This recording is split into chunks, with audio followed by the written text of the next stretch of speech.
जो भारत के संस्कृति के बारे में चिंतन करे, किसी को भी सरस्वती महारानी से मांग किया है। जो भारत के संस्कृति के बारे में, भारत के इतिहास के बारे में, भारत को जो अच्छा सुंदर संभाले और सुंदर करे, विश्व में कीर्तिमान स्थापित करे, उस व्यक्ति को माता विजय देना।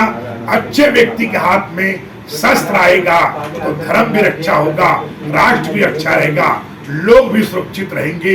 किसी क्रम्बल आदमी के हाथ में आ गया तो न अपनों को जीने देगा, न प्राणों को जीने देगा, न किसी और को जीने देगा, क्योंकि वो खुद भी नहीं जी सकता। अच्छा, जैसे सरस्वती माई का जो तीर्थ है हमारा, इसको सुधारने के लिए कुछ आपने अलग से सोचा है? कुछ ऐसा है कि मेरा प्लान है कि जरूर कुछ साधु संत कुछ और लोगों के बीच में बैठक करेंगे, लोगों से वार्तालाप करेंगे। अब वार्तालाप करने के बाद जो अभी प्रजातंत्र के हिसाब से जो इसमें चुन के आने वाले हैं, जो इस समय राई है, कल पहाड़ होने वाले हैं, उनसे वार्तालाप करेंगे कि सरस्वती माता कृपा से आपको मतलब जो है इस पद पे आए हैं। सरस्वती नदी के बारे में, क्योंकि विश्वामित्र वशिष्ठ राजा पृथु का कहीं न कहीं ये प्राचीन तीर्थ है, इसके ध्यान आकर्षण कराने की जरूरत है। ये नहीं कि इसमें कुछ नहीं काम है, सिर्फ प्राइम मिनिस्टर, गृह मंत्री, मुख्यमंत्री का कुर्सी हिलाना है, जिससे वो भारत सरकार को कह सके, किसको, पुरंदर विभाग को। मैं आपको सत्य बताता हूँ, महेश शर्मा पहले पर्यटन मंत्री थे, बोले हरिगिर जी कहीं बोली 1000-2000 करोड़ भी मैं आपको दे सकते हैं। उमा भारती जी थी, बोलती थी जो आप कहो मैं आपको दे सकते हैं। इसलिए मेरा कहने का अर्थ ये, सरकार के पास पैसा कमी नहीं है, मैं आपका और संतों से मानसिक दान मांगते हैं, और मानसिक दान के बाद निश्चित है कि सरस्वती का अपने स्वरूप में आएगी। ऐसा में जूना अखाड़ा पीठाधीश्वर है जी।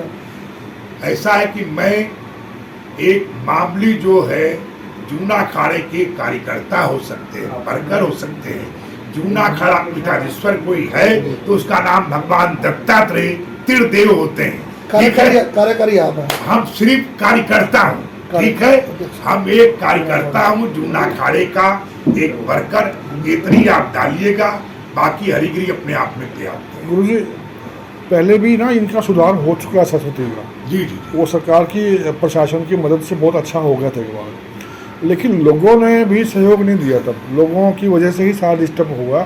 सरकार ने अपना काम कर दिया, लेकिन लोगों ने उसको, उसमें वो गंदगी डाल, उसके पानी सीवरेज वो छोड़ दिए दूसरे, उसकी वो उखाड़ लिए, पाइप उखाड़ लिए, कोई स्पीकर उखाड़ दिया। तो लोगों को क्या बोलेंगे आप इस बारे में? हमारा ये है, लोगों को जो व्यवस्था है कि लोग तो नहीं चाहते, मुख्यमंत्री को हम नहीं मानते हैं, सरकार को मनाने का रास्ता है कि नहीं है? नहीं, सरकार किसी के लोग नहीं मानते। सरकार का काम ये है, लोगों की सिविल लाइन के सरस्वती के दोनों तरफ फुटपाथ बनाए जा और उसका सिविल लाइन का निर्माण। सब कुछ गुरुजी हो गया था, सब बढ़िया हो गया था, बहुत बढ़िया। अच्छा, इसका पूरा कार्यक्रम एकदम बहुत बढ़िया हो गया था। हाँ। लोगों ने वो संभाल नहीं पाए। अब जैसे कि यहाँ पे लोगों से भी मैं अपील कर लोगों से सकता अपील हूँ, क्या है आपकी? लोगों से, जो ब्राह्मण समाज के लोग हैं, यहाँ के जो ब्रह्म ऋषि महर्षि हैं, क्योंकि हम आप सब ब्रह्मा के संतान के हैं, और अनेक प्रकार की यहाँ के वासियों से मेरी प्रार्थना है कि आप सभी लोग ब्रह्मा के संतान हैं, ऋषियों के संतान हैं। सरस्वती का सुंदर होना, जल होना आपके लिए ही वो वरदान है, क्योंकि आपकी नगरी में पशु पंछी, नेवला, सरफ, हर जीव को जल चाहिए, और जल बहता है तो इससे अच्छी बात कुछ नहीं हो सकता है।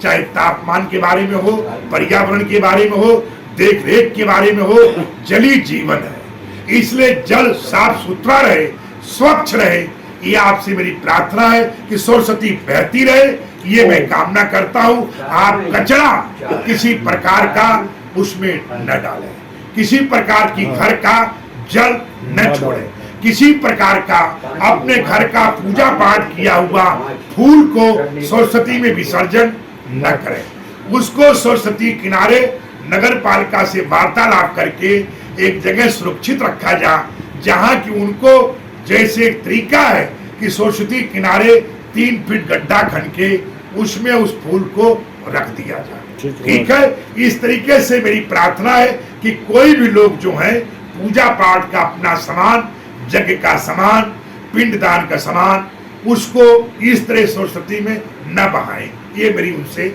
सबसे प्रार्थना। ओ